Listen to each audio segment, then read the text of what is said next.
Assalamualaikum warahmatullahi wabarakatuh. Hari ini kita akan melanjutkan video tutorial terkait modul kuliah kita, yaitu basis data. Pembahasan terakhir dari video tutorial sebelumnya sampai pada materi validation rule dan validation text. Sekarang kita akan lanjutkan tentang tutorial memberi deskripsi dari field. Di sini kita sudah membuka tabel pemesanan yang sudah kita buat sebelumnya, yaitu tabel pemesanan tiket. Seperti yang sudah dijelaskan di modul 2, kita tepatnya pada halaman 8 bahwa deskripsi dari suatu field berguna untuk memberikan petunjuk kepada user yang akan menginput database. Harapannya setelah user melihat deskripsi yang kita ketikkan, maka akan meminimalisasi kesalahan input. Contoh field yang akan kita beri deskripsi adalah field makanan. Pertama, kita klik makanan. Kemudian kita klik kolom description optional dan kita ketikkan deskripsi atau instruksi yang kita berikan.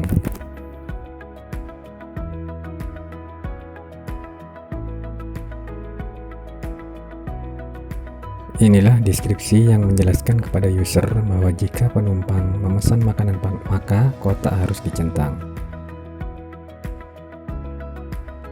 Sekarang kita lihat hasilnya pada view dan klik pada datasheet view.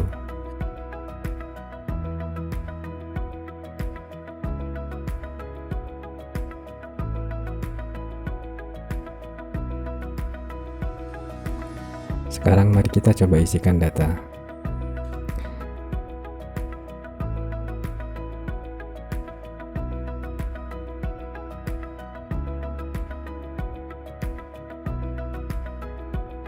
Ketika kita sampai pada field makanan, maka pemberitahuan yang sudah kita tulis tadi akan muncul di pojok kiri bawah.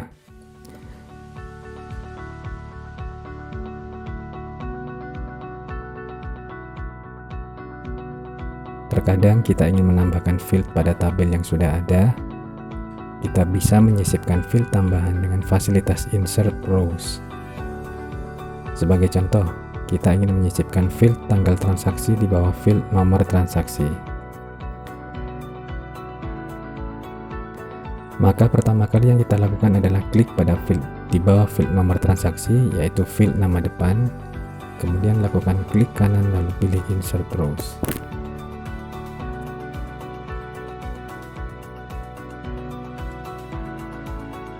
Sebuah field kosong akan tersedia dan kita bisa mengisikan nama field baru ini, yaitu tanggal transaksi.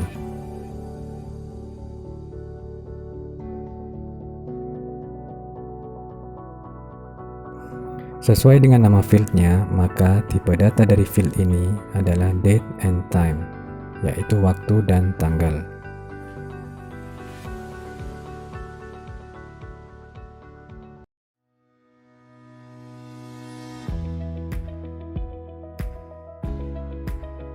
Hal yang sama ketika kita ingin menghapus field yang sekiranya tidak berguna.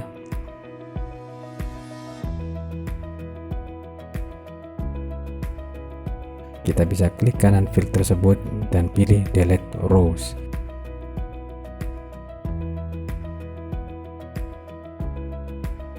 Maka field akan terhapus.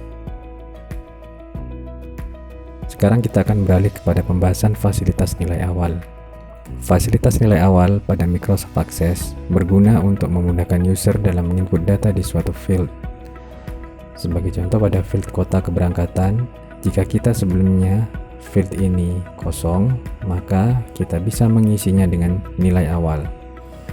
Seandainya 99% calon penumpang kita berangkat dari kota Malang, maka kota Malang inilah yang akan kita isikan sebagai nilai awal.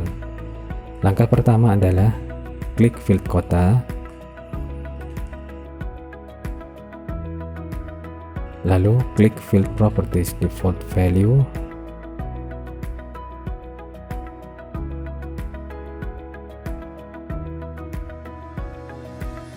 dan ketikkan Malang. Tanda petik secara otomatis akan muncul di depan dan belakang kata Malang.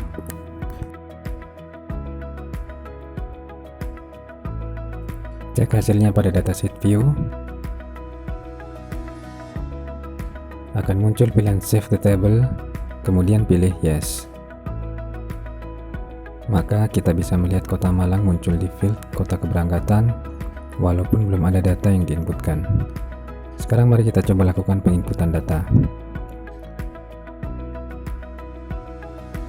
Karena Pak Hamid Rusdi ini akan berangkat dari kota Malang, maka kita bisa langsung meloncat ke field kota tujuan.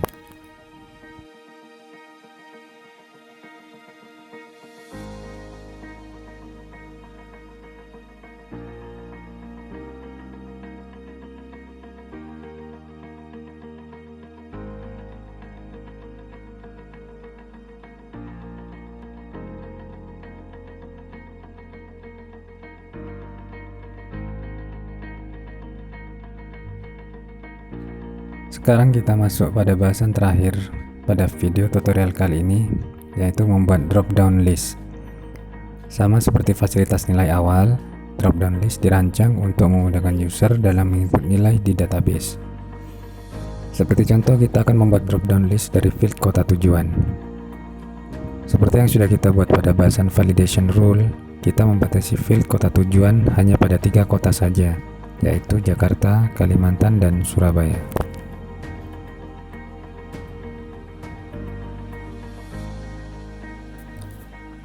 Sekarang kita akan membuat drop down list yang hanya akan berisi ketiga kota tersebut. Langkah pertama, klik field kota tujuan, lalu klik data type, dan kita pilih lookup wizard.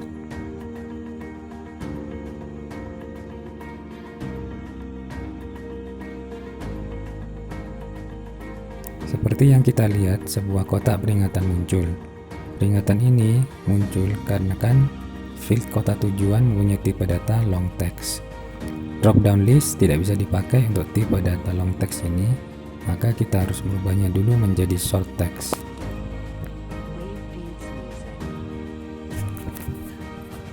Setelah kita pilih short text, maka kita pilih kembali lookup wizard.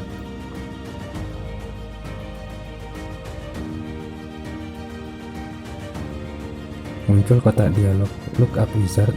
Di sini kita pilih I will type the values that I want. Ini artinya kita yang menentukan isi dari drop down list yang akan kita buat. Klik next. Sebuah kotak dialog baru akan muncul. Di sini biarkan number of column bernilai 1. Lalu kita pindah ke bagian bawah dan kita klik call 1. Dan kita isikan sesuai dengan yang kita inginkan untuk drop down listnya, yaitu Jakarta, Kalimantan, dan Surabaya.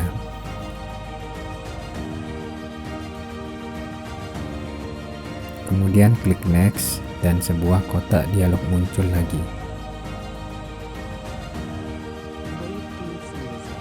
Pastikan kita mencentang pilihan limit to list, yang artinya kita hanya membatasi isian kepada 3 kota yang kita isi tadi. Lalu klik finish.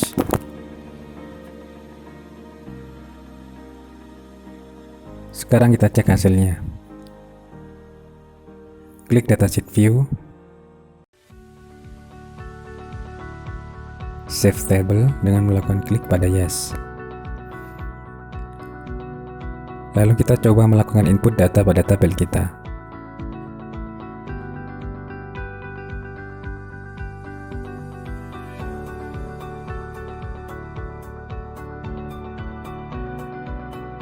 Begitu kita sampai pada field kota tujuan, sebuah tanda panah bawah akan muncul.